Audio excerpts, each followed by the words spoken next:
From the newsroom at news.com.au.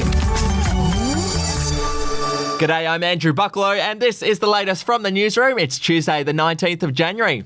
New South Wales Premier Gladys Berejiklian has lashed out at fellow state leaders, claiming she doesn't understand why New South Wales residents are still being barred from some states. Now, Miss Berejiklian didn't mention any other premiers by name, but did hit out at what she called hasty, overreaching decisions to close borders to New South Wales.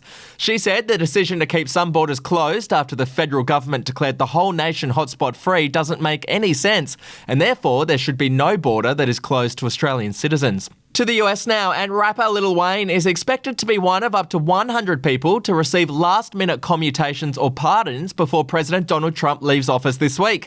Lil Wayne, who supported Mr. Trump for re-election, pleaded guilty last year to illegally possessing a gold-plated handgun while travelling to Florida on a private jet. It's bad news for Julian Assange, though. Despite an aggressive campaign by WikiLeaks, Mr. Trump is unlikely to grant him a pardon. It's also being reported that the US president has opted not to take the extraordinary step of issuing a pardon for himself or any members of his family.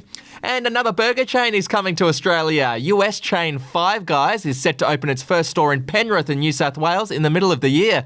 The announcement comes just a couple of weeks after actor Mark Wahlberg revealed he's bringing his burger chain, Wahlburgers, to Australia as well. Great news for burger fans. To showbiz now, and Eddie Maguire has revealed that he once suspected a contestant on Who Wants to Be a Millionaire was cheating. Eddie spoke about the 2005 incident during an interview with Kyle and Jackie O this morning. Have a listen. I thought the bloke was absolutely something was wrong, that he was hot. Yeah. A guy called Martin Flood, who ended up winning the $1 million. He was the second person to win the $1 million in Australia.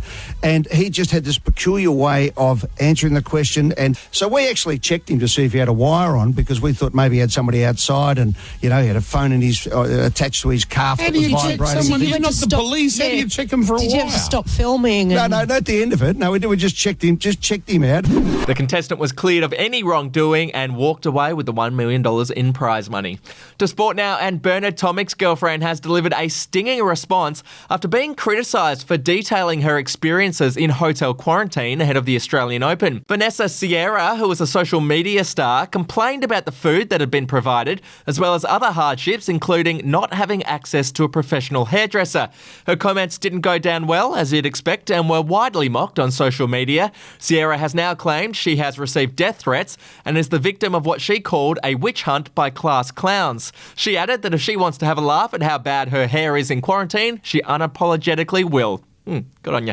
And do you want the chance to win $1,000 each week? All you got to do is play the daily quiz at news.com.au/quiz and the cash could be yours. That's it from the newsroom. We'll be back tomorrow morning with another update.